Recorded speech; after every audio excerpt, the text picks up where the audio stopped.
so we can send this out to everybody else. So most of you know me, Kevin McNicholas, school social worker in Gillespie. Got Nate and Chaz, our two OGs from mental health first responders. Chaz from Lincoln Prairie, Nate from formerly of Jersey and currently of Restorative Solutions Counseling in Jerseyville. Welcome to everybody. Happy to have you here. I'm going to turn this over to Nate here real quick. If we have any new members today, would you like to introduce yourselves, please?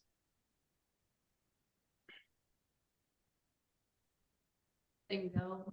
My name is Carmen Lana.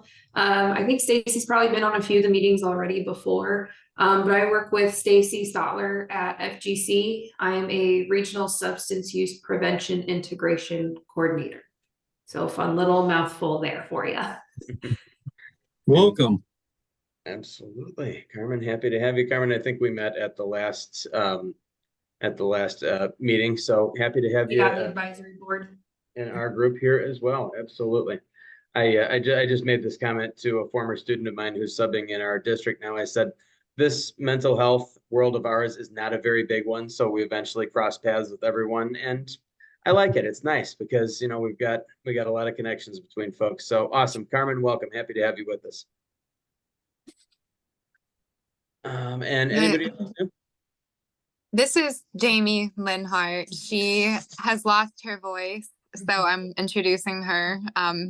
She is a ROSC co-coordinator for Macoupin and Montgomery counties. She says hello. Jamie, welcome. I know we met at the last ROSC meeting, so happy to have you here with us as well. Fantastic. Any other new faces today? Anybody else want to do intros? If not, I'll turn it over to Nate.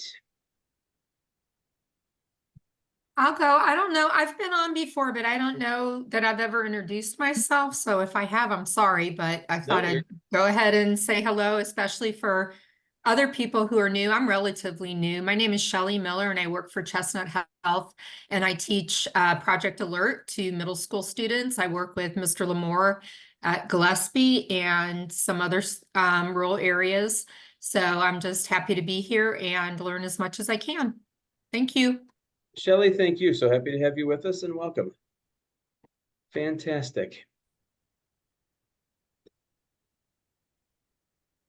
Perfect. Well, Nate, I think that's everybody. So I'm going to go ahead and make you the host, and Okay. You want to switch it back over to me as soon as it's time for video. So take it away, my friend. Okay. All right. So if any of you that have been on with any of the other presentations that I've done this year, we've had we've had some weird audio stuff going on whenever I would show videos. We are going to try to do something a little differently this time, where with the videos that I'm going to show, I'm actually I sent them over to Kevin ahead of time. He will play them, and we will hope that, you know, it has some audio. And then you guys can actually hear it, because I like both videos, especially for showing kids. The topic of today is going to be bullying, which can be kind of a complicated sort of topic, but we're going to see if we can kind of clear it up a little bit. I am definitely gearing this a lot more towards schools, so that'll be in the language that I use. This is definitely a lot more school focused, but hopefully those of you who are not school people, or maybe who are involved in programming or something that is in some way related, are able to, you know, get some good stuff out of this too. So I'm gonna share my screen. Okay. And it looks like I've got it going so far. So we are just going to jump right in. Guys, I will, you know, kind of ask questions along the way. I'd love for everyone to just kind of pipe in. Feel free, please, at any point to just go ahead and cut me off if there's something that you have a thought about or a question about, or just want to speak up. More than happy to just kind of stop and listen. If you put the stuff in the chat, Kevin will be kind of reading that off. So we're going to dive right in. We're talking about bullying in schools and what we can do about it. So the very first thing that we've got to do is we've got to define bullying. And so I kind of wanted to see get some hot takes from everybody else about, what is bullying? What does that mean to you guys? Whenever you hear that word, what comes up, or what do you think?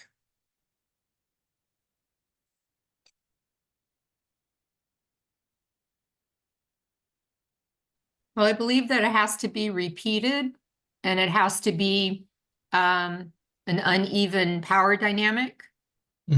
Yeah. Yeah, you're hitting two of the points that are going to pop up in a second. Absolutely. Anybody else?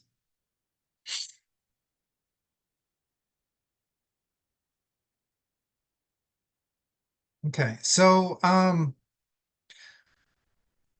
yes, definitely repeated. Actually, you nailed the very first two things that I have on here. So it's got to be repeated. It can't just be a single act. A single act is not bullying. A single act is possibly somebody being kind of a dick. It is not necessarily bullying. So we're talking about that repetition. We're talking about that imbalance of power for sure.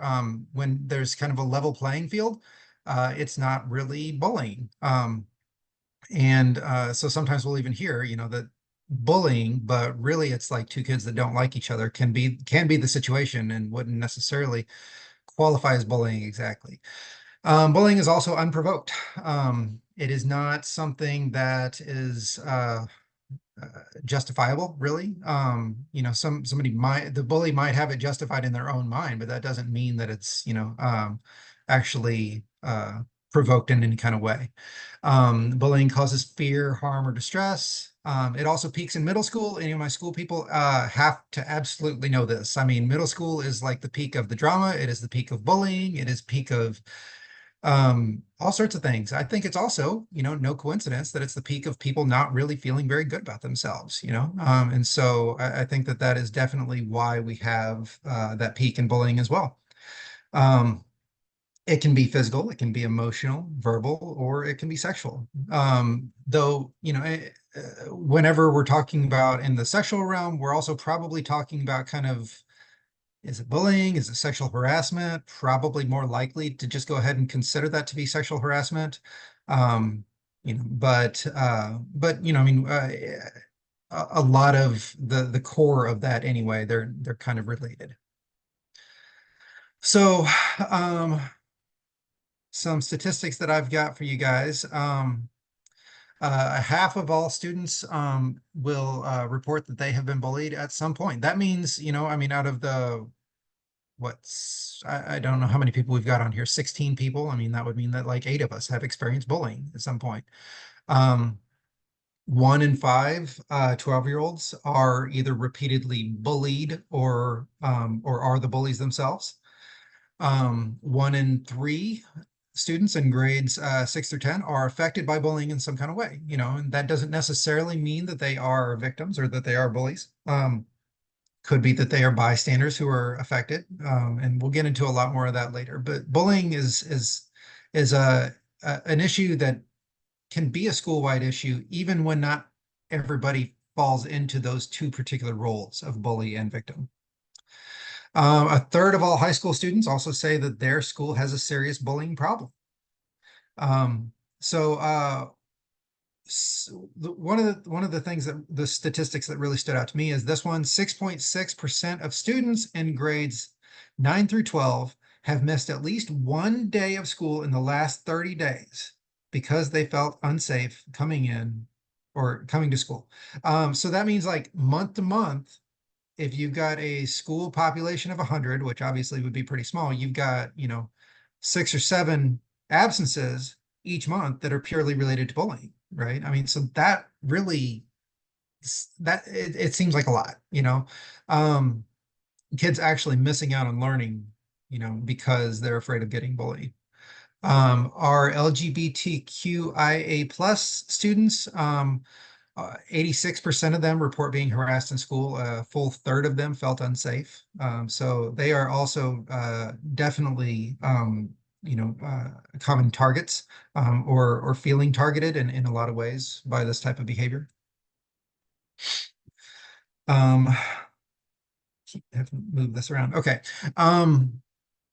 Okay, so bullying is also usually underreported as well.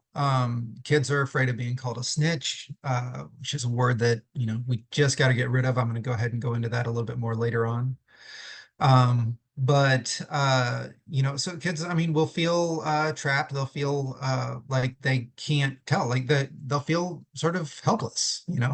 And helpless is kind of a dangerous spot to be in. I mean, whenever we have, if I have a client who has depression and is feeling helpless or hopeless, that's a big deal. I mean, that's something we've got to, take very seriously because, that can be a warning sign of things like, suicidal ideation, or of just very serious mental health stuff going on. So, they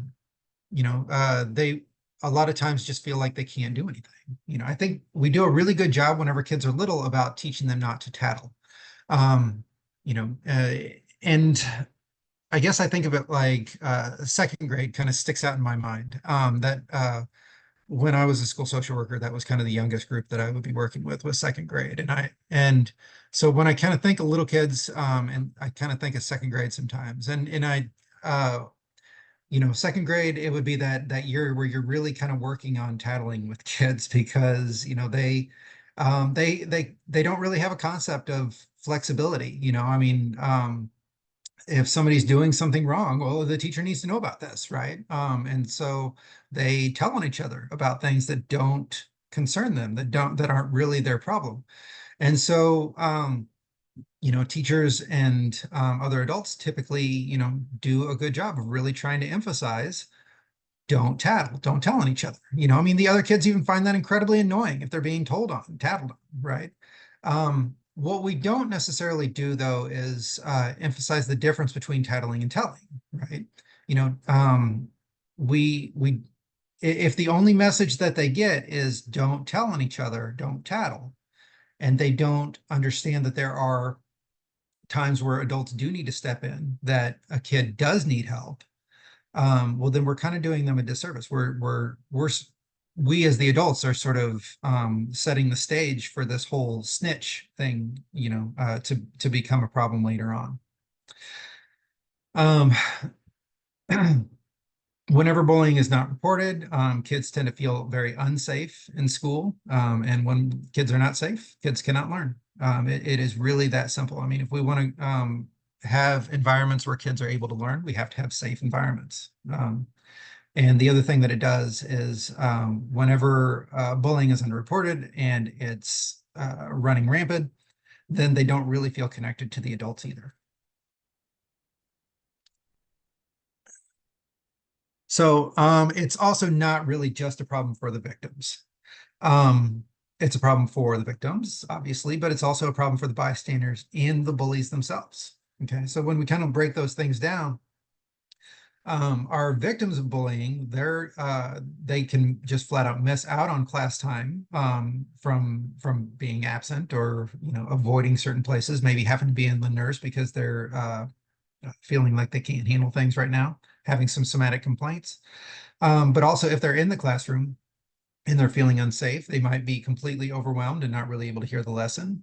They might be too busy trying to plan out how they're going to get out of the class without being harassed on their way to their next one, and not really hearing anything that's being said. Our bystanders, well, these kids are also, they're worried about themselves, and rightly so. They are probably preoccupied with just trying to make sure that they do not in any way become a victim of bullying, if the bully is looking for somebody else, right? Another thing that might happen is that they may be missing out on, relationships that could be really great with the kids who are the victims, just because they don't want that fear of association. They don't want to be seen as the next person on the chopping block, right? But our bullies also, they are missing out on valuable class time because, they might be, kind of plotting, or they might be sort of consumed with how they're going to get at this person for, I don't know, existing. During the class, they can potentially just not even be listening because they're too busy trying to think about what is the next thing that they're going to do. So bullying does cause major distractions in schools. And I think that to some degree, it's considered to just be kind of a normal part of the school experience, which really sucks, when we think about it, because this isn't actually normal. This shouldn't be a part of the school experience. It's to anybody who's actually experienced it, it's a pretty awful kind of feeling, and it's really just not normal. It's not something that we as adults are, typically willing to put up with, or that we think that we should be expected to put up with it. So why should we expect that this should be just a normal thing for kids to have to deal with? All right, so what are some of the consequences that our bullying victims experience? Well, they can have all kinds of health effects. They can have all kinds of side effects of stress. This can really almost come off as PTSD kind of reactions. But so our bullying victims, they have higher rates of heart attack and stress as they're getting older. They have higher rates of substance abuse and more mental health problems like depression, potentially suicide. They have higher rates of somatic complaints. These are definitely our kids that are going down to the nurse's office. It affects their grades and increases their absences, like we've already said. And probably the most scary thing of all for me, and that you guys will probably agree with me, I would imagine, is that whenever we think of the kids who are committing acts of violence with a weapon, 75% of them say that they have been bullied at some point. And I don't know, I when I read that, that's just to me kind of terrifying to think, we're not just talking about kids who are necessarily having difficult lives, but can feel like their only option is to do something that's potentially completely destructive to the lives of the other people around them. Our bullies also have consequences too, though, right? Because bullies have a higher risk of dropout. They they also, just like the victims, have an increased risk of substance use. The bullies also are a lot more prone to fighting. So they can have all kinds of legal problems that can come with fighting. They are a lot more likely to be abusive to a romantic partner later on, and kind of having that move on to domestic violence. 6 out of 10 bullies are also eventually convicted of a crime. And so, when we think about, reasons why we need to do something about this and stop this behavior, it's not really just to protect the victims, though that really is a good reason all by itself. But even just kind of thinking of the societal cost of, having a lot more risk that the kids who are who are showing this kind of behavior are potentially going to be ones that we're sending through the prison pipeline and paying for them to be in the court systems later on too. Our bystanders also have some consequences, right? So they in schools where bullying is particularly bad, our bystanders can have actually similar consequences to the victims themselves. They can have the same kind of stress reactions. They can have the same kind of effect on their mental health, on their grades, on their attendance as the victims do. Whenever bystanders see a lot of bullying going on, they don't feel safe, right? Really, in these schools where bullying becomes major problems, it's not safe for anybody. I mean, how can any learning really go on in the schools where kids are not feeling safe? Okay, so this is part where I wanted to kind of open it up to you guys again. When we think about bullying victims, like what comes to mind? Who are typically the bullying victims?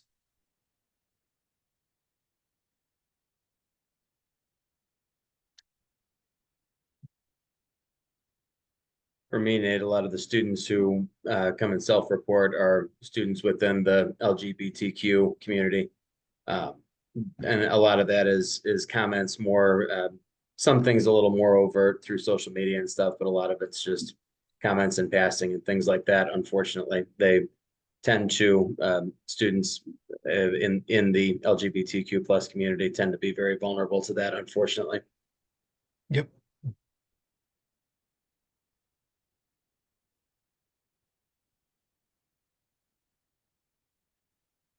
I'd add in just about, anybody who does not seemingly fit in.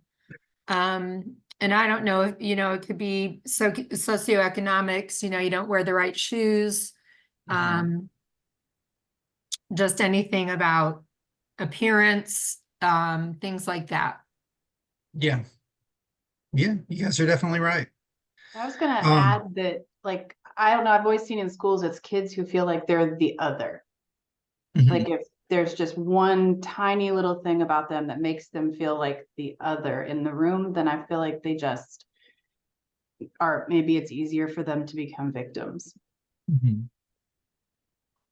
Yeah, so our kids that, are in some way kind of set apart because in reality, really, like our bullies, frankly, are kind of lazy, right? So when we're talking about true bullying, we kind of are talking about like kind of a lazy approach, really. They're looking for somebody who's an easy target.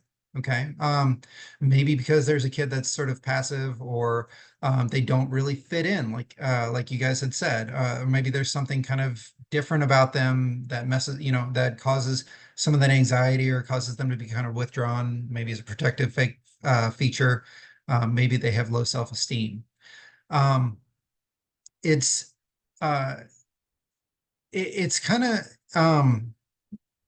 an interesting sort of thing, this idea that, I mean, our bullies are kind of looking for somebody who's going to be easy to bully. And the reason I say this is like when I was kind of thinking about this, I was thinking about back in college. I had this friend that I worked with.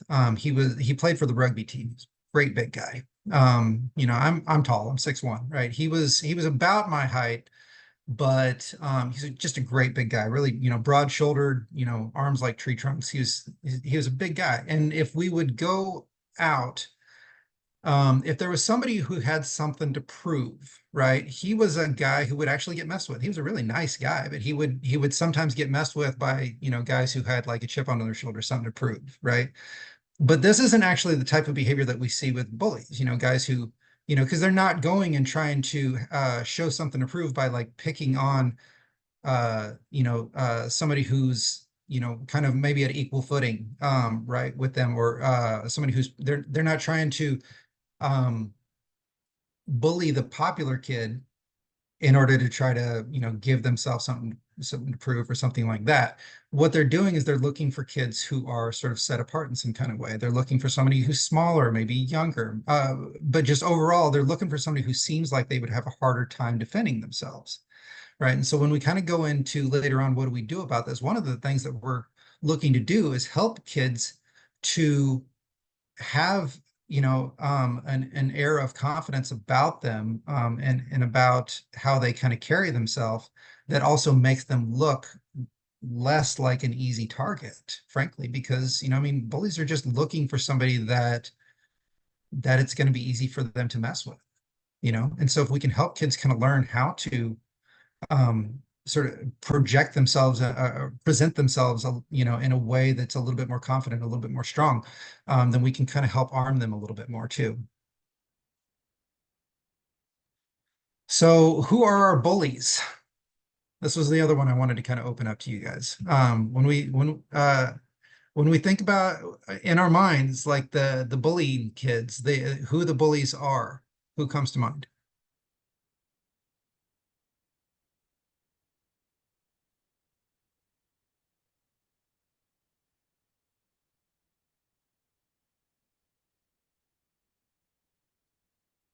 Like you said earlier, Nate, middle schoolers always pop in my mind. But I think sometimes those with a more perceived sense of social acuity, or someone kind of in the higher social strata of school. Mhm. I kind of feel like it's anyone who's insecure. They try to make themselves feel better by making someone else feel worse. Mhm. Could be kids that have something going on at home. But I gotta mute. Yeah, absolutely. And I think you guys are all right about this because really, you know, our bullies, they don't exactly come in like, you know, in what if we think about a movie version of a bully, right? Then we've got this first square, right? The kids who are very aggressive, they don't follow the rules, they're always in trouble. They are having trouble even getting along with the adults, right? The movie version is definitely that first square. But, you know, hurt people hurt people. You know, we've all kind of heard that phrase before. Um, and I think that it's not always necessarily very obvious who those hurt people really are. You know, the Facebook versions of how we present to the world are not necessarily what match reality. And there's so much stuff that goes on behind the scenes because our bullies can also be the popular kids, the kids that the teachers love and think are little angels. They can be bullies, you know. I mean, sometimes if you're in a small town, it can very easily be the kids from the good families, you know, that are showing bullying behaviors that are cruel to other students. Um, and there can be all kinds of things going on behind the scenes to sort of explain, you know, like you guys had said, explain what's up there, you know, and usually that there's some kind of pain or something that they're experiencing, something going on at home, but it may not really be obvious what that stuff is, you know.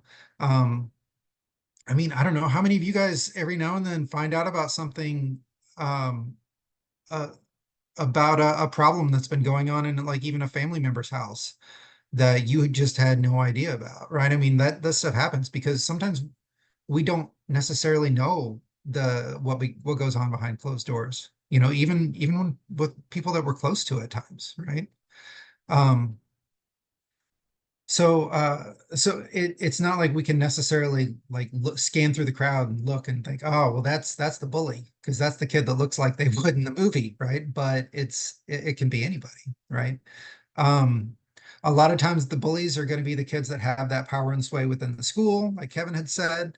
But you know, I mean, like you guys who also chipped in, you know, I mean, this fourth box here, they also have depression and anger and take these feelings out on others. You know, usually it's for in something that's going on in their lives, right? You know, and aggression is it's learned behavior, right? So the kids that are being aggressive towards others, chances are pretty good that somebody has hurt them in some kind of way, you know. Maybe the only thing that they can really think to do is try to assert that kind of power over somebody else, and to try to move themselves out by knocking somebody else down. Some common traits that you guys might see of our bullies. You know, typically these are going to be people that have a positive view of aggression. You know, they're going to want some social dominance. A lot of times they will have trouble following rules, though not every time. You know, they can be very charming to the adults. They can definitely fool the adults. Almost certainly, though, they're going to lack that empathy, those empathy skills and some emotional maturity, because you know, if you have high empathy skills, you can't be hurtful to somebody else without knowing how it's affecting them, without having that realization. And so to be able to actually do this, those empathy skills pretty much have to be low. They tend to be kind of reactive, you know, being upset easily and you know, perceiving slight and taking it out on people where it definitely doesn't belong. They can often be irresponsible. They can have low social skills. They will probably have some kind of idea of respect as best earned through fear. They can have complete contempt for others, maybe that they don't even necessarily show, but it's usually there, I think. Sometimes we can be looking at below average academics, but almost certainly there's that, you know, inability to accept responsibility because, you know, what do we hear from any kid who gets called out on bullying? I was just kidding. And you can totally see it on their face that they were not just kidding, that they knew that this was something that was not a kind thing that they were doing, but that's the response. I was just kidding, right? I was just messing around. Um, a lot of times we'll see that low frustration tolerance. And so, and that's into the, why do they do it, right? That they're looking for some kind of outlet for their frustration, right? Maybe they have some feelings of inadequacy. Uh, they probably are lacking some self-control, right? And then enjoying the feeling of power that kind of comes with it. But our bullies can also just be, kids who maybe haven't really had, attention paid to them. We do have plenty of families where the parenting focus is more about, sort of having fun together with the partner and not necessarily paying a lot of attention to the kids. So, I mean, this can definitely be some of our like good families, right? That are out there, but maybe just not really giving their kids a whole lot of attention. Some of the risk factors and protective factors. So, I mean, obviously, even, I wanted to kind of mention before I even go through these, we're not talking about guarantees one way or another. You can have very, very kind and respectful kids that come out of families that have these risk factors. And we can have very cruel kids come out of families that have these protective factors, right? So it's not a guarantee. We're just kind of talking about sort of across the board, what are the things that sort of seem to increase the chances one way or another. So with the risk factors, definitely there's kids are more likely to be bullies when they come from families where there's abuse or violence, substance abuse, and the parenting is rigid and inflexible, right? So those three I think are kind of obvious, but that lack of warmth and overly permissive can also be a case too. And I think that might be something that for a lot of people might sort of go below the radar. These are just sort of the families that maybe are not really paying a lot of attention to their kids or really taking the time to be present with their kids while they're growing up. Some of the protective factors that can prevent bullying behaviors would be parents who are supervising their kids and making sure that that's an important thing in their minds. Parents that are involved in their kids' education and in the families where there is some peaceful conflict resolution going on. So whenever we start to think about what do we do about this, right? I just kind of want to emphasize that, bullying assemblies can be great, right? And you can have, a talk, somebody come in and give a talk. You can have somebody do a lesson. That could be a really, really great lesson. But whenever we're thinking about bullying, it's not going to do the trick to have like a one and done kind of thing, right? If your school bullying interventions are to basically do an assembly, it's good. They'll get some good information. It's not going to change anything though, not really. So if we're serious about stopping bullying, it has to be that the work is ongoing. It just kind of that we don't really stop, that there's not necessarily an end to it. There really is a culture of silence about bullying, in that kids who are bullied, kids who are the bystanders, don't really think that there's anything that they can say or do about it. They may not, it may be that there's the snitch piece. It also just might be that they don't feel like anything's going to actually be done, or that things might get worse if they talk about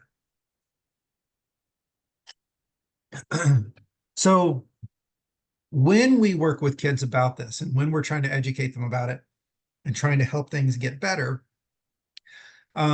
we have to kind of start with the basics. We got to, really start with what bullying actually is. Bullying isn't two kids who just don't like each other, but are, essentially, kind of at the same sort of level socially and physically, and the exchange is just back and forth. That's not really bullying. That's just you guys don't like each other, and it might do well to be separated. Bullying isn't a one and done kind of thing either, that it's going to be ongoing, right? So whenever we really, start to work with kids about it, we've got to actually, spell it out exactly what it is. We also want to go ahead and, educate kids about how whenever we're talking about bullying, we're also talking about poor self-image on both sides. It is, bullies are not probably feeling particularly good about themselves. The victims aren't feeling very good about themselves. And so really, what as a school, what as an institution can we be doing to just help kids feel better about themselves? You know, I mean, if that's more of a cultural kind of emphasis that that can help to improve the situation and make it less likely that bullying is going on. Kids need to know what to do if it's happening to them or if they're witnessing that. And we also need to help kids just have some strategies for being able to cope and deal whenever they experience it. So I want to kind of go into this word snitch again. Snitch is a word that was, created by people who didn't want to get in trouble for doing something that they weren't supposed to do, right? And we've got to really lay that out to kids, right? That of course they want you to think that it is weak for you to tell, because that means that they get to do whatever they want without consequences. That's kind of what the bully wants. They want to be allowed for things to just kind of keep progressing the way that they are, because it's obviously working for them in their mind, right? So whenever we kind of discuss the idea of tattling and telling, right? I just break it down in terms of, tattling is when Joe tells an adult something about Sam, but Sam isn't doing anything to actually hurt Joe or anybody else. Joe just wants Sam in trouble. That's it. He's not trying to make things any better. He wants Sam to be in trouble. Real simple, right? But it would be appropriate for Joe to tell an adult if Sam is doing something hurtful or cruel to either Joe or to his friend Mike. And so whenever we work on this, we've got to, really give different scenarios. We've got to have this be a discussion that kind of goes back and forth that that kids are engaged in, where we really try to hammer this out. What is tattling? What is telling? Okay. But then we can't confuse the issue. Okay. Because what kind of comes to my mind for this is the teacher who has to step out of the classroom for a moment, comes back in, and as they're opening the door, they hear some talking going on whenever they had told the kids that they need to be quiet. If the teacher comes in and says, all right, who's talking? Right? If they're in a second grade class, what's most likely going to happen is that all the kids are going to point to the kid that was talking, right? But if we've been trying to encourage them to not tattle on each other, we can't put them in a situation where they are then asked to tattle. Okay, so when we really try to break this down, this difference between tattling and telling, we also need to not give mixed messages by then, asking kids to go ahead and do this thing that we tell them they're not supposed to do.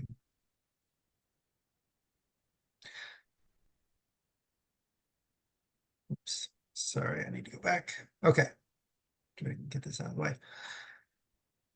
Okay, when classroom rules and expectations are being set up, it is really a great idea for students to be able to be a part of that discussion. Okay,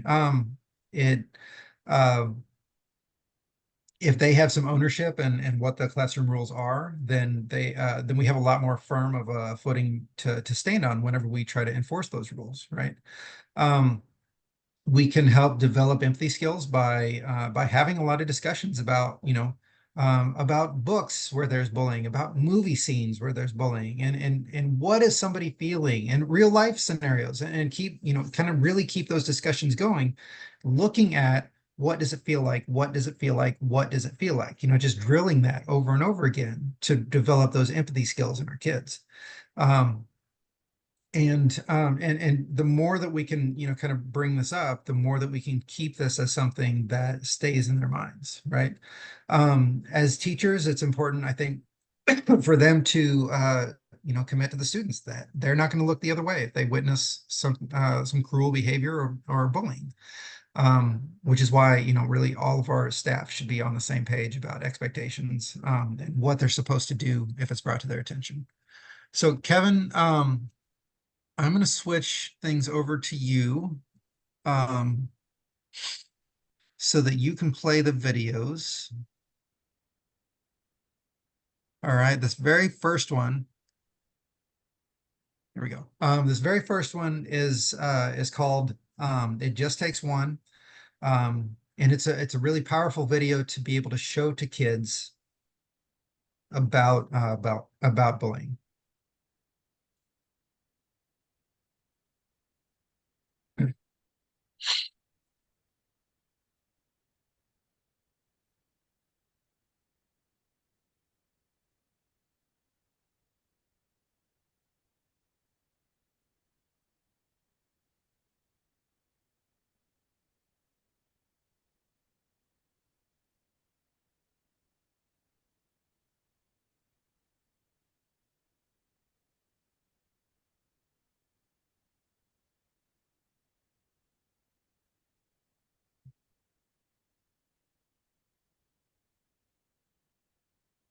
Okay, I'm not getting any audio. I don't know about you guys.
Okay. It's a All shame right. that doesn't work because that was a good video. Yeah, so I don't know about what you guys experienced. It came a little choppy for me in addition to not having any sound.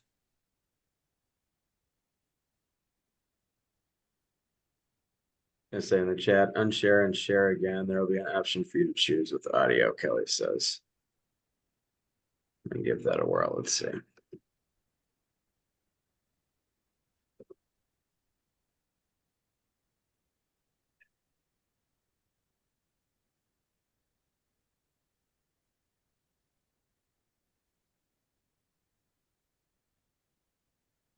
Okay, in this particular Oh, video, share sound.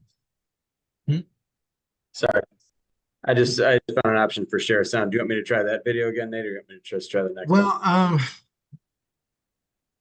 I'd say for the sake of time, we might have to try to move on and hope that the next video is a little Okay. works a little better. Okay, what we had in this video was that everybody's kind of all the kids are on the playground, they're on their phone. They see a skirmish start to happen between this group of three girls and another girl, and they all start to film it.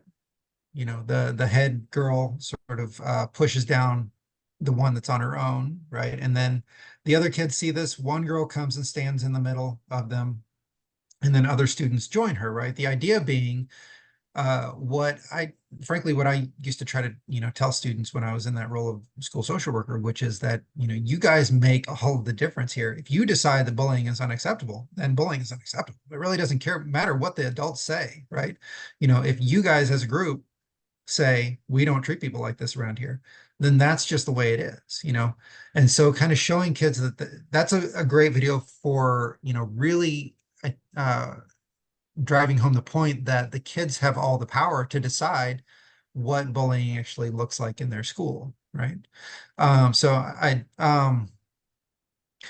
that one was good. This next one is even better. So I'm really hoping that it will work. I followed Kelly's direction and hit share sound. So Okay. Sociologists have been studying bullying for decades. They just don't call it bullying. They've always called it dominance behavior, that it's other people trying to overpower others. And it's just like the animal kingdom. You know, the alpha male mentality, that's what's happening on campus. And so when we understand it in terms of dominance behavior, people trying to have power over another, that helps us understand what to do about bullying when we really understand what it is. All the bullying experts agree on one thing, that bullying is an imbalance of power, that someone's trying to have power over you. They want to see you lose and they want to win. You see, the experts say it's an imbalance of power. Let me put it this way. Let's say a bully says they hate your guts. I hate your guts. If you respond out of anger, shut up! The bully loves that. Never. I hate you. Don't care. You're hurting my feelings. That's the point, stupid. You see, the more upset you get, the more angry you get, the more fun they have. But what would happen if we were resilient? Everybody say resilient.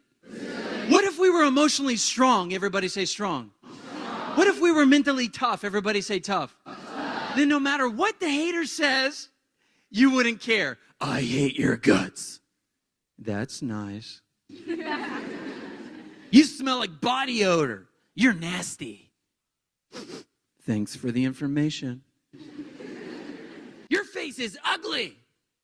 You have a face of an angel, sweet cheeks. Okay, maybe that was too far.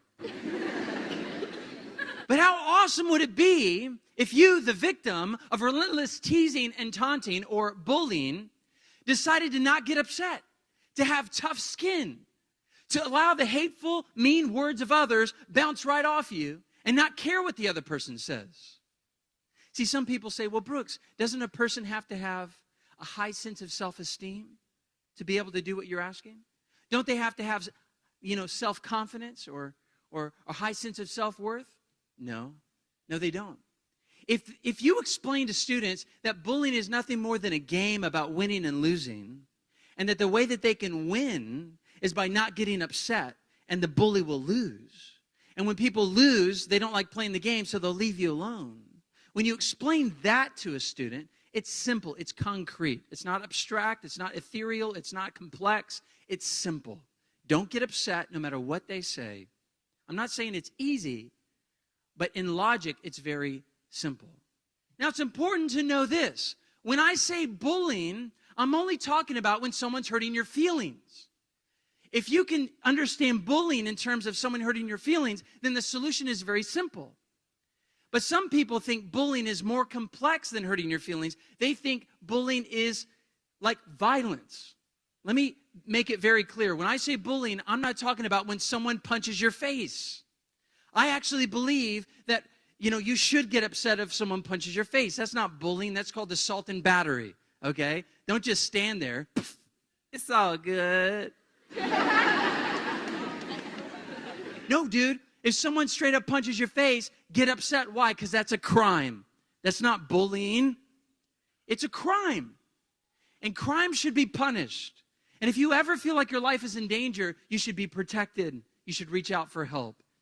These are social skills that every human needs to learn because there's mean people all around us. There's jerks everywhere.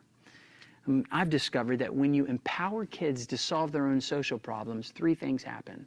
Number 1, they grow in self-esteem, they grow in self-confidence, and they grow in self-worth. All 3 words have one word in common, self. You can't do it for the kid, he has to do it for himself.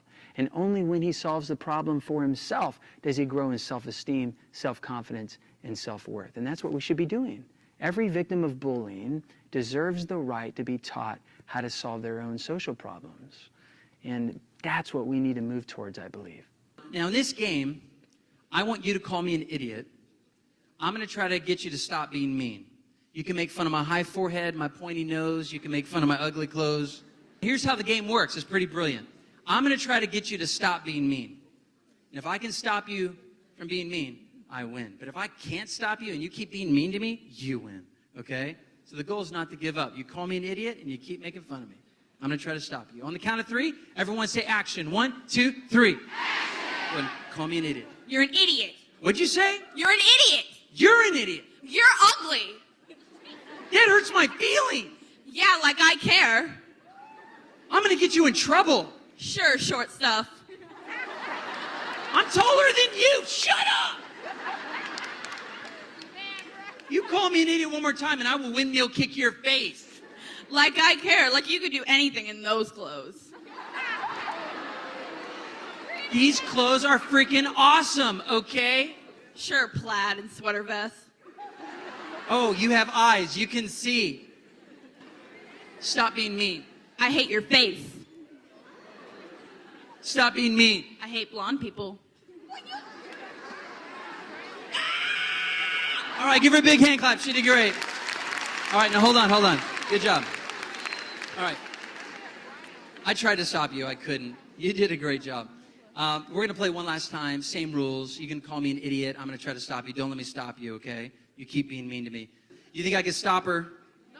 No. All right, I'll try. Here we go. On the count of 3, everyone say action. 1, 2, 3. Go and call me an idiot. You're an idiot. Oh, you think I'm an idiot? Yeah. Yeah, sometimes I do stupid things. That's true. Yeah, you do. You always do stupid things. I know. You're so smart. You're so lucky. Yes, I am. You're awesome. Thank you. And you're not. I know.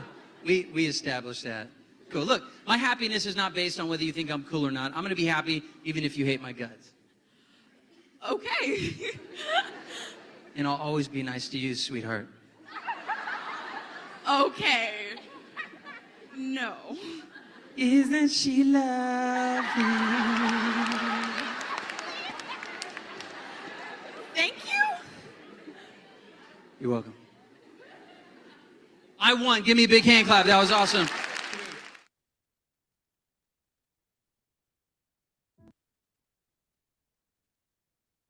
That girl looked like she had a little too much practice at that the first time through. Like, Yeah, that was definitely my thought when I was watching that for the first time. I love that video for showing to kids.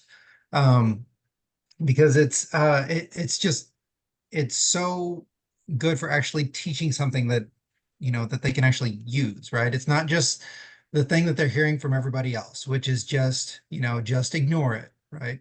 Which is nonsense, right? The ignoring can work, sure, if you're willing to wait a really long time for the bully to actually believe that you know that you're able to ignore it, and you can bet that they're gonna kind of turn up the volume in the meantime.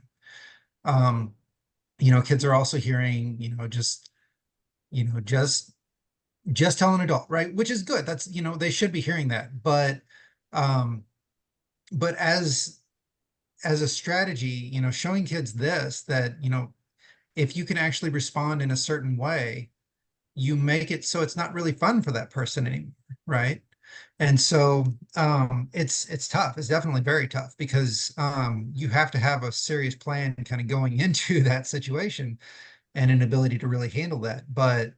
Um, but I really like that video for showing kids. And it's always been one that whenever I show it to a kid, we have some really good discussion afterwards. Um, so let's see, Kevin, do you want to, well, let's first off, anybody who has a comment about either video, please speak up.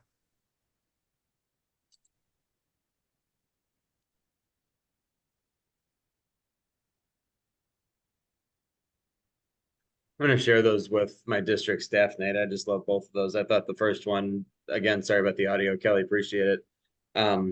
Sharing that with me, but I really, I think if kids are equipped, this is a situation. My daughter started middle school this year, and she has a group of classmates who have been less than nice, but I wouldn't say their behavior approaches bullying. She did have one particular classmate who she was having an issue with in the beginning of the year, and we went through all of that, and I was like, and so it starts, right? I mean, it's not, and again, school social worker all these years, it's harder when it's your kid because you're thinking through all this, and it's like, and unfortunately, the students she was having an issue with, she's been in school with her whole life. I've coached, they've been to each other's houses. Like I know the players in this game. I know the parents, I know the kids, and it's not fun, but it's reality, and it's something we got to be ready for. Yeah.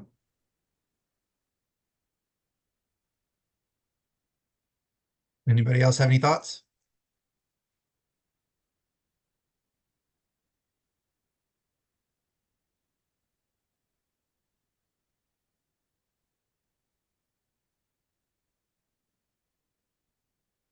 All right. Well, I tell you what, Kevin, if you want to go ahead and switch it back over to me, then we will kind of roll on with the rest of it. Okay, and let's see, share screen. Is just for my own reference, is it share sound as well? Is that what I'm going to be wanting to look up? Because I can always click on that. I don't have any more video clips, but Yeah, it was share sound. okay, Like excellent. bottom left. Okay, well then maybe next month we'll finally have it figured out. Now we're gonna get good at this. Yeah. All right. So let's see. Okay.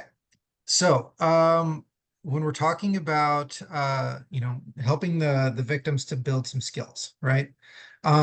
If we can teach kids how to remain calm, so that they can, so that they can think, that they can have a purposeful response instead of just being just reacting. This can be really helpful. So we can definitely do this by making sure that there's some mindfulness time built into to the day, so that really that kids just have um, a little bit more opportunity to open their window of tolerance, to be able to handle the stress that's coming in. If we can help them to learn some different self-calming strategies and then actually give them a chance to practice those things, we can definitely make them a little bit better equipped to be able to respond in a way that maybe they want to and that we would like them to. We can also just help kids to learn that, okay, maybe you're not comfortable going and telling an adult, but you can stand close enough to one that they know what's going on. You can, make sure about, we can help kids plan out, like how can you safely, move through the school? How can the adults be kind of ready, and set up safe passageways and safe patterns for kids? How can we as the adults just make sure that we are in close proximity so that we don't put it on the kid to, necessarily have to keep themselves safe, that we're there and we're ready to protect them, right? We can come up with kids to, brainstorm and come up with ideas where they can, have power in numbers with their friends, but also, have them be confident that the adults are there and ready to step in and be able to help them. We can let them know that anybody who's not participating and watching and laughing and kind of giving power to the bully is a potential ally for them, right? And then we can also do some role play of actual responses in classroom discussions, right? Because like I said, this has to be ongoing. If if it's a one and done, nothing changes. If it is something that is continually worked on, then we have all kinds of opportunities to help kids practice things and brainstorm things. So we also want to help them understand that there's a difference between standing up for themselves and retaliating. The retaliation mindset is something that can just cause problems in a couple of different ways, right? Like first off, we've all seen the situations where the bully does something quiet to set off a kid that they know is very reactive, who will then yell or scream or do some kind of outburst in the classroom, and then the victim is actually the one getting in trouble while the bully gets to sit there and quietly laugh. They can also, if the victim is revenge minded or trying to retaliate, this can open up situations where the bully can feel very justified in trying to turn things up and make things worse. Plus, it also kind of brings to mind this idea that our kids who have become violent are are very highly likely to have been, bullying victims, right? And so, when we do a lot of the work of teaching kids the difference between standing up for themselves and retaliating, it can make a big difference. Um, oh. So we can also show them how to send signals of confidence, with their body language and their voice. A kid they need to know that they don't have to feel confident to show confidence, right? You show an air of confidence by putting your shoulders back, by raising your head up high, by making eye contact, even when that's really uncomfortable, and having a firm voice. There's a big difference between I don't like this and I don't like this, right? There's a huge difference in the two. And so so we can, we can practice this with kids. We can teach them how to show a confident body language, which is going to be a lot less likely to make them look like an easy target, because again, our bullies are lazy. They're looking for somebody who's that easy target. We can help promote and develop friendships between kids. Help kids to have find their niche, find their group, right? And um, empower them to be able to stand up for each other. Make it so that it's not easy to single out somebody within the group.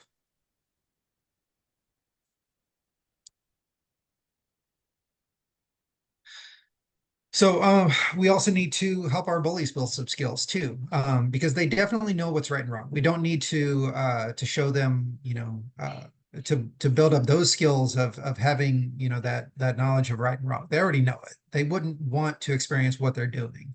But if we can help our bullies kind of explore and find out where that anger is coming from, then we can also help them to understand that maybe it's that hurt that you're feeling that's actually causing you to want to hurt somebody else. And is there something else that might be a better way for you to express that? Is there somebody that we can build up some trust with so that you can have that outlet to where, maybe maybe you're able to learn how to, show a little bit of vulnerability to somebody else so that you don't have to take advantage of somebody else's vulnerability. So with our bystanders, I have to move this over again, sorry. What we want to do is we want to work together with the kids that are within the school, and help them to know just like what they can do whenever they do see bullying. I mean, again, we want to kind of go over that whole tattling and telling kind of difference, right? But if we can create a situation where the kids in the school are the ones to really make that that change in the culture, to step up and say something whenever they see it occurring, then that can make a whole lot more difference than any adult possibly can. The adults can punish, right? That's what they can do. But they can't make it socially unacceptable to bully. The kids can do that though, right? So so even if students are feeling too scared to do like in that first video and go actually stand in between the bully and the victim, right? They can still help the victim in some kind of way, like maybe they, help them on their feet if they've been pushed down, or help them pick up something if it's been knocked out of their hands. Maybe they can give just a kind word. Maybe they can tell an adult. Maybe they can get their friends involved and they can go together, and stand up for somebody and say, no, we don't do that around here, right? They can also just choose to not be the ones to laugh, right? That they can choose to be kind to that victim afterwards, right? And if we can make kids understand that the bystanders actually give the bully their power, then they can take steps to make sure that they are not actually doing things that that make the bully feel sort of encouraged by what they're doing. All right, so as the adults, what do we do if we witness bullying or if it's brought to your attention, right? The important thing is that it's got to be something, okay? There has to be some kind of action because kids just generally feel like nothing's going to be done. They think that either nothing's going to be done or it's going to get worse, and we've got to show them otherwise, that we can give them a safe place, right? Confronting bullies is a necessary thing, but it needs to be done in private. There is just nothing good that comes from a public confrontation of a bully, right? Because if you embarrass the bully in the front of the class, then they aren't learning anything by it, and most likely they're going to blame the victim for their own embarrassment. Okay, if they're not embarrassed, they will probably feel like they have to protect their reputation, or it actually might give them some extra level of power by kind of getting into it with a staff member. So any kind of confrontation that needs to happen with the bully needs to happen in private. And we also don't want to mediate between a bully and a victim. We can mediate between two peers that are having a problem that are on equal footing, two kids that don't like each other. We can mediate in an instance of like a one-time rude behavior kind of situation, but we don't mediate between a bully and a victim, because in a mediation, we're asking both to take responsibility for their actions, and the victim hasn't done anything wrong, right? Remember, one of the things that's required about bullying is that it's unprovoked, okay? We want to make sure that we're giving protections to the victim, like helping them out with some buddy systems. Again, that adults taking responsibility to be sort of watchful and out and available to make it so that it's just not easy for a bully to do something and get away with it, right? For them to know that eyes are on them, and then the victim doesn't have to be the one to go to an adult and ask for help because the adults are watching. We can help set up plans to make the school a safe place, right? And we should also make sure that counseling is available for the victims and the bullies, right? So if a student reports that they've been bullied, we want to praise them and make sure that we know that we understand that it was probably hard for them to do that. We want to just ask questions, but we want to keep them open-ended and just let the kid talk, okay? Not interfere, not interject, but just to ask some questions and hopefully just kind of let them go, right? We want to make sure that to get an understanding of what they feel like is going on in terms of their safety. We want to also reinforce that it's not their fault. But as I keep saying, we need to do something, right? We've got to act. We can also remove that mystery by letting them know what's going to happen next. Now, I know that that in schools, you can't say anything to a student about what is going to happen discipline-wise to another student. They can't do that. But that doesn't mean that because you can't expressly tell them exactly what's going to happen, that doesn't mean that you leave them in the dark, right? If you have sort of a set series of consequences, then you can say, well, so the first thing that happens in these kind of situations is this, right? And it might be that this is the first time I've heard about this. So what I'm supposed to do is supposed to talk with them about it and kind of put them on notice. And that is probably going to seem like nothing's happening, but that is the first step that I have to take. I have to kind of put them on notice. And then after that, if this is happening again, then then we take further steps. Maybe the next step is for me to take this disciplinary action and then this one and then this one, right? And then also to let them know, right? First off, you need to come back and let us know if this continues, but also we're going to be watching and we're going to have the adults keep their eyes open. We won't be able to see everything because bullies tend to be sneaky, but we are going to be looking, we're going to be watching. And if there's something that we miss, please come back and let us know, because then we take it to the very next step, right? Kids may not understand that things kind of go in a sequence of different disciplinary actions, right? And so making it so that it's not something that they have to wonder about or question will really help them to feel like some good is actually going to come out of them asking for help. So teachers have got to be on the same page. It can really only be effective if the responses are the same no matter which staff member a kid goes to, right? So if one teacher handles things perfectly, great, wonderful, for them. But if another teacher,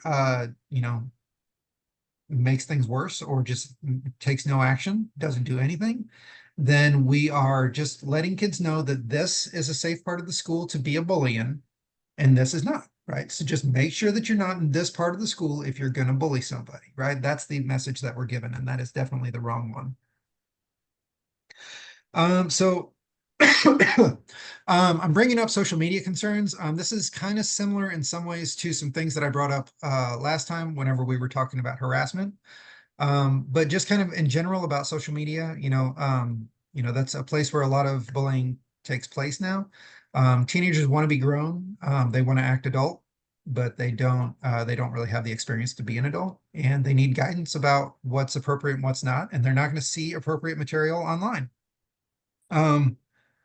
As I was writing this, what I was thinking of was my youngest son was recently telling me about some video that he watched and he thought was funny, where some guy went into a grocery store went up to the checkout with a gallon of milk and stood on the checkout belt, poured the milk over his head, and then ran out of the store trailing the milk. And my son thought it was funny. And I said, "Who had to clean that up?" And he just kind of looked at me and I was like, "Somebody had to clean that up. That probably got into the gears of the conveyor belt, and they probably couldn't really get that out. I wonder what that really smelled like after about a month, you know? So that kid got some views, got a viral video. Woo! And somebody else had to clean up his mess. So as my son thought it was funny. And of course he did. He's a kid. He thought it was funny. But I used to work at a grocery store, damn it. And whenever I think of something like that happening, I would probably have been furious because, it's incredibly inconsiderate to do something like that, right? But those kind of videos are out there and kids just don't know any better. They just think it's funny. And then that makes them probably think, what could I do that might get me a viral video, right? So going into cyberbullying a little bit, I keep having to move this thing with all of our video screens on it. So a lot of times kids do not realize that the stuff that's written on the internet is written in ink. It lasts, and a kid may not necessarily intend to cause lasting damage to somebody else, but they are trying to hurt. And so cyberbullying is definitely an area where this is a new challenge that we did not have to deal with when we were kids, or at least I don't know. I guess I speak for Kevin and I, but it can be direct attacks like sending mean texts or taunts or creating a website, doing some polls to bully somebody. It can be like stealing a password so that the person just doesn't have their account anymore, or blackmailing them with their password. An attack by proxy would be like if the bully gets the victim's password and then creates content online that is going to allow other people to kind of do the bullying for them, right? So they may pretend to be that person and then lash out at people and then have the victim have to deal with the results of that. All right, so so what do we do to help prevent this? We educate kids about the consequences of what they're doing. We try to teach them to respect others. We really, just importantly, try to teach kids to keep all of your passwords private. Your friends do not need to know your passwords. They don't. My best friend in the world, I don't know his passwords to anything because I don't need to know it. It's none of my business. And my passwords are none of his business, right? So just to keep that private, because it's not stuff that you go, letting other people know about. Try to teach kids what kind of things are going to potentially come back to bite them if they put online. Teach kids how to not be an accomplice, and that they should not be texting when they're upset. And just very simply stop, lock, and tell if there's a problem. So administrative buy-in, I think, is absolutely crucial. If a school wants to not have a bullying problem, the administrative team has to be on board. And it has to be an important priority of theirs, or it's just nothing will change. And I know that sounds cynical, but nothing will change without this being an administrative priority. So schools are already doing surveys and assessments. You can make sure that bullying is something that's being assessed on there as well. Administrators can make sure that their different parts of the schools are adequately supervised. The rules and expectations about bullying should be kind of universal throughout the entire school and clearly posted. And then this really important piece about ongoing training for the staff and awareness for the students, that it's not just a one and done, that the staff are shown that it's a priority and that the staff are trained to be able to respond appropriately. And also that the kids are hearing this stuff over and over and over and over again, right? So if it is constantly brought up in different ways, then we can actually really change the culture, okay? But also the teachers have got to be given support and tools, and if they can't be expected to do it all on their own, right? I mean, how many unfunded mandates are there for teachers to have to take care of? It's ridiculous. Let's not make this another one and just put it on their shoulders, right? This should be something that if the administrators are committed to making a change about, then they've got to show the support. Administrators can also make committees with all kinds of people, right? The school staff, but people in the community, students, parents, about helping to get to the underlying part of the problem. So and then, listen and take seriously any kind of complaints about this. And then they've got to make sure that there is follow through and there's protection. If somebody's reporting bullying, then they need to be confident that that they're going to be cared for afterwards. The last thing I put here is that, schools a lot of times do a good job of rewarding some positive behavior, but what about the kids who are just being kind to the kids that maybe especially need a friend, right? That inclusive behavior. On the discipline side of things, discipline is necessary, right? It does not always have to fit into a box of, suspension and after school detention, but, discipline is necessary and it needs to be done right. So when we are all consistent about all the things that are expected, and if discipline is kind of planned out about what's going to happen ahead of time, then schools can be can go into to situations without just sort of reacting to each new situation. Having that hierarchy of consequences is really important, and making sure that they're fair. And really ideally, consequences should be designed around the idea of turning these into teachable moments. So helping parents, we can there's plenty of opportunities where parents can be encouraged to help their kids by keeping them involved in school and sports and different programs. I mean, we've got like esports now as an option for kids to be involved in stuff with the school who maybe weren't necessarily very inclined in the past to do things like school sports. Well, we've got things that are some new options for kids now, right? But also we need to help parents understand that striking back or trying to get revenge, lashing out online or on social media against a family if they feel like their kid's bullied is not helpful to anybody. And then, when that bullying word gets tossed around, again, it's not always necessarily bullying situations. So there are times where there are problem situations between kids that seem huge and insurmountable one day, and then the kids start talking the next day, and then everything's fine again. And so if parents have made a big stink online, they can kind of make things worse. If a parent is reporting bullying, it's definitely okay to ask them what they would like to be done. Doesn't mean that you have to follow exactly what they're asking you to do, but you can ask their opinion. And then we've already kind of mentioned committees, but since we're getting kind of close to the end of time, I'm going to jump ahead a little bit. I think that it's important for schools to try to cultivate a culture of family, because families do not always get along. Families fight and argue. Families also protect each other, right? I don't know how many of you had siblings, right? But if you guys were anything like my sister and I, you probably didn't get along most of the time, or at least some of the time, right? But you have each other's back when it comes down to it, right? With my little sister, it was, like I was not nice to her by any stretch. I was pretty awful to her at times, but I didn't like the idea of anybody else being mean to her, right? It was like she's mine to pick on, nobody else's. But families have each other's back when it's necessary.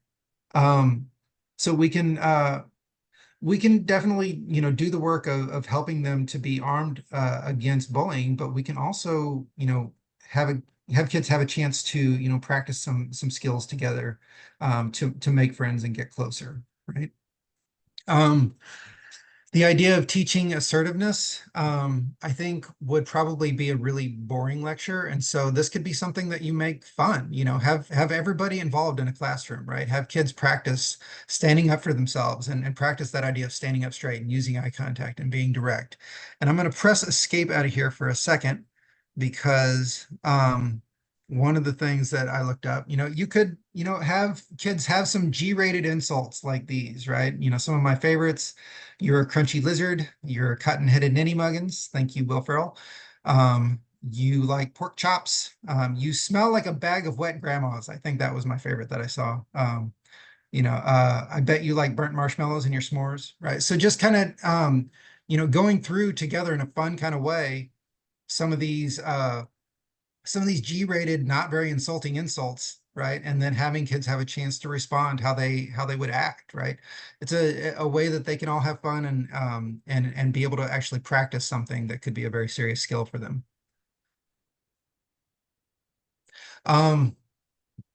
So creating opportunities for kids to get closer because, most people, adults included, underestimate how much other people like them. And there's a lot of research that shows that if we assume that people are going to like us going into a situation, we will probably actually behave more warm and friendly. And then it's like a self-fulfilling prophecy. They, end up liking us more because of how we acted, right? We tend to like people that like us, and so give kids a chance to say something nice to each other. Have a time where kids are able to sit around in a circle and, one kid's in the middle and everybody has to say something nice to that kid in the center. If the bully is not the popular kid, this could actually be an opportunity to put that bully into the middle and let him or her hear some nice things about themselves. If they are the popular kid, maybe let's not start with them. Okay. Let's start with some other kids, but then eventually include them too, because they probably need some good stuff too. Have kids draw names and write kind notes to each other, just any kind of opportunity that you guys can think of that will help kids get closer and have opportunities to show some kindness to each other. But just above all, we're talking about building safety within the schools. When we're safe, we can learn. And that's whenever people get bonded and create closeness with others. So this is my contact information. You guys can reach me at nblasa52@gmail.com if you need anything. Our website is www.restorativesolutionscounseling.squarespace.com. Today is actually Restorative Solutions Counseling's 8th birthday. We are 8 years old today, so I definitely wanted to share that. That's very exciting for us. And we are also looking to hire. So anybody who knows somebody who is interested in private practice, we're looking for another good counselor to join our team. So if you guys could help us spread the word, we'd really appreciate it. This QR code is for, I believe this one's for our Facebook page. We do a weekly blog. Not entirely weekly. I'm not doing one this week because I'm doing this presentation, but a mostly weekly blog about mental health topics. So thank you guys very much for your attention today. And if anybody has any questions, they can certainly bring them up. I'd be happy to answer. But otherwise, I'm going to hand this back to Kevin.